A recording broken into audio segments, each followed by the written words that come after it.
একটা মাঠের বাস্তব অভিজ্ঞতা দিয়ে শুরু করি আপনাদেরকে।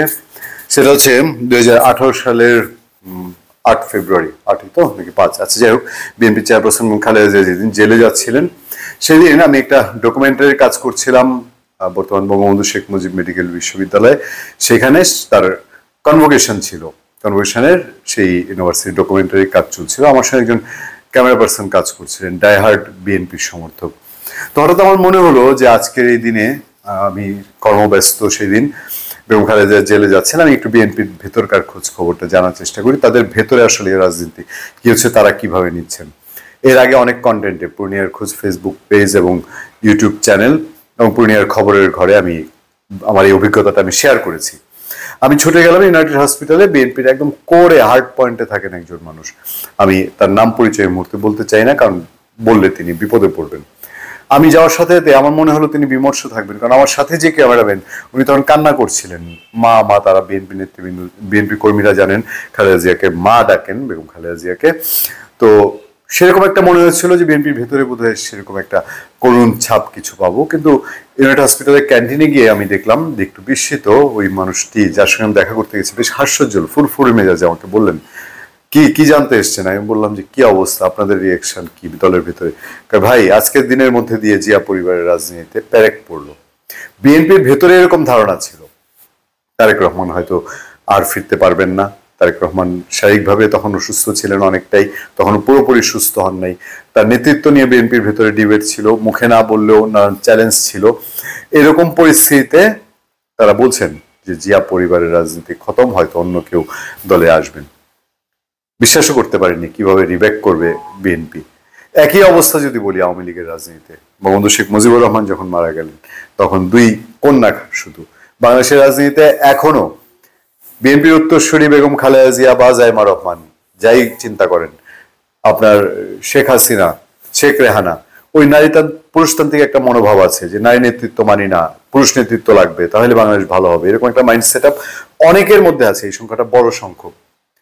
তো সেক্ষেত্রে শেখ হাসিনা এবং শেখ রেহানা দিয়ে কিছু চিন্তা না করে 75-এ মনে হয়েছিল আওয়ামী লীগ শেষ, একবার নাম, এবং আওয়ামী লীগের নেতৃত্ব নাই বলে ডক্টর কামাল হোসেন তখন প্রেসিডেন্ট নির্বাচন করেছিলেন আওয়ামী লীগের প্রার্থী হিসেবে।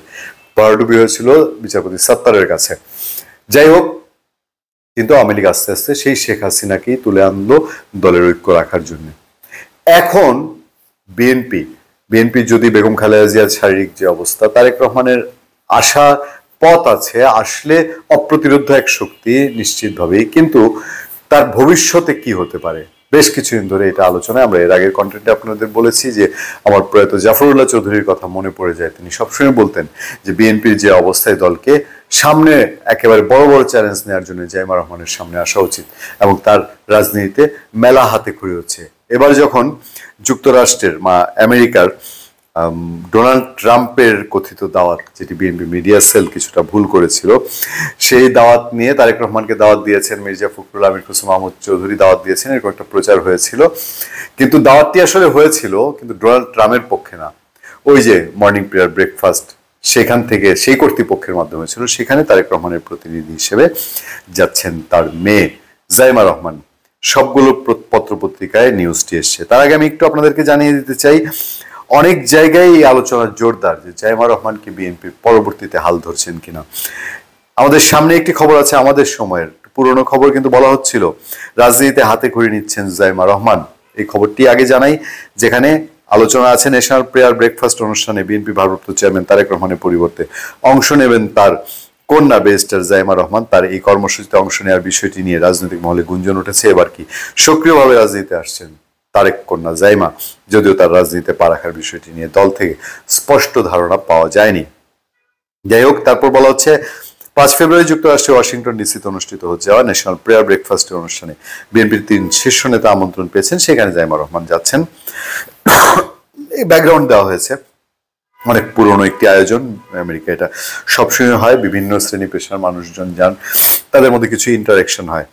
জাইমা রহমানকে ওখানে পাঠানোটা সিগনিফিকেন্ট হতে পারে।